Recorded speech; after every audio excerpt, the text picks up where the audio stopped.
Get some of those shooting pains, electrical shocks for a few months afterwards. Yeah. Do you want to take a look? Yes. All right, I'm going to take the waist trainer. So the time is falling down low. Okay. And then, can I take a look at the incision line? Excellent. Okay. Yeah, you're doing perfectly right now. Thank you, Remind me thank what you. you had done, Maya. So I got a 360 lipo, and that basically took all the fat from around here, right?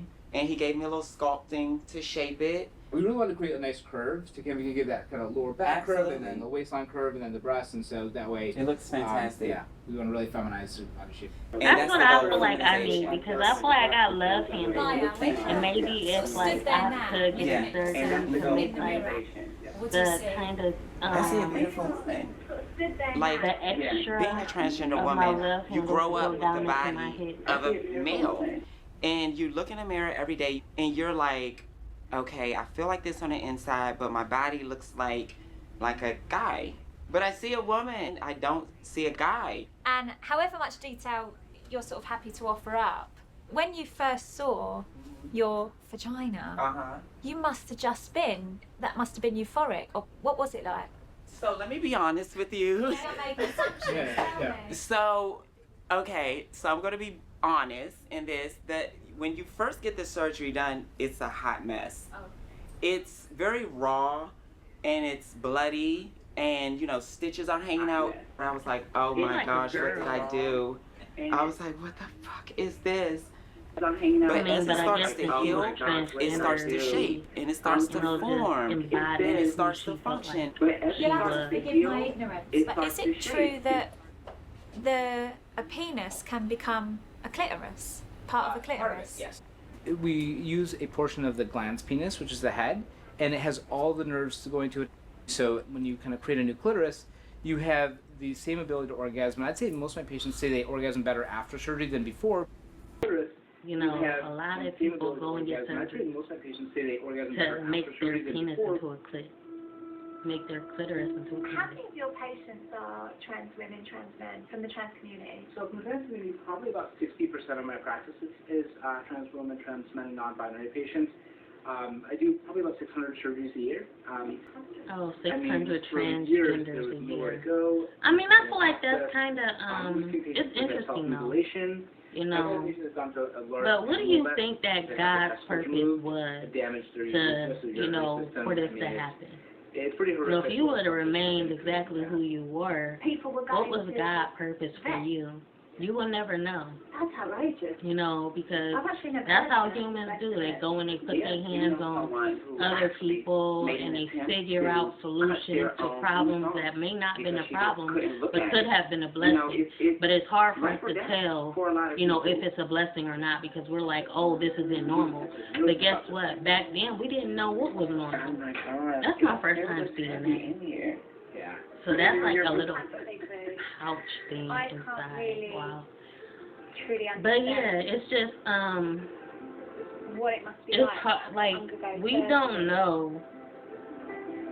Just so that you look like who We don't know God's planning. We don't got the chance to actually introduce us to what we could be in the world or who we can be. You know, coming into this world, that's what I mean when I say, like, we don't know who we were meant to be, because we see this person, you know, we see this female, and we're like, oh, this is what a female is supposed to look like. Oh, this is what a male is supposed to look like. And then you see a transgender person coming about, and they're like, what is that? Oh, there must be something wrong. You know, there must be something wrong. Why? Because you're just so, you just think that being normal is female and male. But God's creation is God's creation. But just because I don't look like this, I'm a problem. Just because I don't look like that, I'm a problem. Just because I'm not defined as a female or a male, I'm a problem.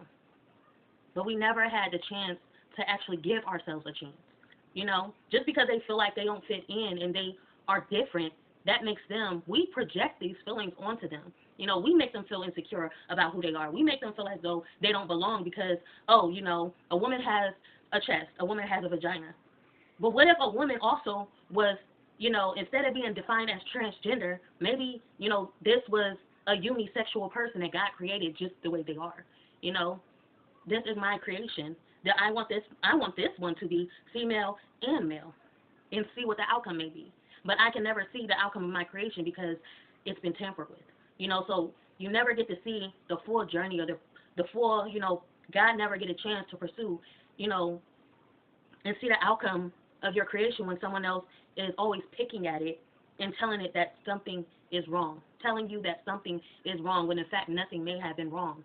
It's just we have made this world into our own little, you know, we made it into our own understanding. This whole world is leaned upon our own understanding. God says in the Bible, don't lean onto your own understanding. But in fact, this world is, we have leaned on our own understanding, because when we don't understand something, we take it upon ourselves to go research, go, you know, diagnose, go do this, go do that, you know, and figure it out. And we never get the chance, you know, and we'll never have that chance. And like I said, you know, it just don't make sense, you know. God is talking about choosing the righteous and the unrighteous and this and that. But honestly, I feel like those times have come to pass. I feel like all those times have come to pass. I feel like it's too late for everyone, because this whole world is based on your own, leaning onto your own understanding. This whole world, you know, what can we do now? There's nothing that we can do, you know. So it's like we're trying to correct ourselves and live a righteous life now. It's a little bit too late. You know, what about all those transgender people that never had a chance because we made them feel as though they didn't belong? We didn't get to see them grow into who they were supposed to be because we were so quick to fix. You know, a quick fix when the whole time there was nothing to fix. The whole time all we had to do is sit back and live. All we had to do was live. What if we didn't have access to all of this stuff? You know, we wasn't able to change anything about ourselves. You would have to live with it. But this is where we lack knowledge. This is where we lack patience, lack understanding, lack contentment, lack being humble. We lack all of these things. We lack it, you know, and there's no going back. There's no going back. We were never patient from the beginning, and we're not patient now. And as time goes on, people still are doing whatever they want to do, you know. So yeah, this is very touching to me, because like I said, all the creatures of the Bible, you can see in the Bible, they were not perfect. You know, there were people with horns and this and that and the third. Maybe those were the transgender people, if you really think about it in Revelation. In Revelations, it talks about it. Like, let me pull out my Bible for y'all. Because that's honestly all it is. What if they were a part of that? You know, all you had to do was accept. But we always just want to just fix somebody, but never give them a chance. You know? And I don't even know where it's at. But the woman, the child, and the dragon. You know, the faces. Their face, okay, so the appearance of the locusts was like horses equipped for battle. Something like gold crowns was on their head. Their faces were like man's faces. They had hair like women's hair. Their teeth was like lion's teeth. They had chests like iron breastplates. The sound of their wings was like the sound of chariots, with many horses rushing into battle. And they had tails with stingers like scorpions, so that with their tails they had the power to harm people for 5 months. They had as their king the angel of abyss. His name was Hebrew. Hebrew is Abaddon, and in Greek he has the name Apollyon. The first woo has passed. There are still 2 more woos to have come after this. Like, we like to think that like maybe our spirit. Okay, so the angels fell. The spirits of angels fell into bodies, you know, and this body had to become like the body transformed to hold the spirit. So when this baby came out deformed, this baby didn't come out deformed. The baby came out to match the spirit. There's a lot of babies they're talking about that got horns on their head nowadays and stuff like that. Maybe it's just because that's actually what the spirit looks like. You know, in heaven, it's trying to, you know, contain this spirit and, you know, to its own formation inside the body. But the fact that we're always putting our hands on people because they don't look this or like that, they're not supposed to look like this or that. You know, God makes God's creations don't always have to look like us. You know, we are, 2 eyes and this and that and the third. There was a girl with the ear on her neck down in one of my videos, and I was talking about that. Well, I wasn't talking about that, but, you know, basically I was talking about it was actually about something else, but the lady brought up the fact that she had an ear on her neck. So I'm just like, God creates people for a certain reason. God's creations doesn't always have to look like this man or this woman, you know. When we look into the Bible, we kind of say, we kind of like to, you know, sugarcoat. Like, maybe if you read the Bible without sugarcoating it, leaning onto our own understanding is us sugarcoating everything, you know, because we're too afraid to face the facts.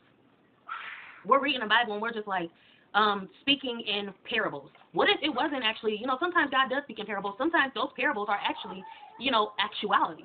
Maybe this one is not a parable, but you like to think that it's a parable because you're kind of too afraid to face the truth. Maybe this person was meant to be who he was meant to be, who she was meant to be, who it was meant to be. And that it could have been an angel, But the fact that we have control of the situation, it just makes us, the attackers of God's creation. We're attacking God's creations because we don't understand it, but it's not meant for us to understand. The whole world is based on the foundation of leaning onto our own understanding. So with that being said, that's all I want to talk about. So, yeah. And that's kind of a little bit of what my book is about, too. So, yeah. Don't forget, if you want to support me in my book, go down in my description and hit the, go to my PayPal. It's down in the link, and it says GoFundMe account, my link. And yeah, if you want to support me so that I can get this book published and y'all can get like the first handout for, a thank you for y'all support, go ahead and go down and link. So yeah. I'm going to just go ahead and show y'all. This is the book. So y'all don't think I'm lying. I was about to get it published by New Moon Springs, but my whole life turned upside down, so I wasn't able to publish it. So yeah, this is the book I'm talking about. And I got more where that came from. So yeah, like, comment, subscribe, be notified, share at your own free will to show you care. Bye.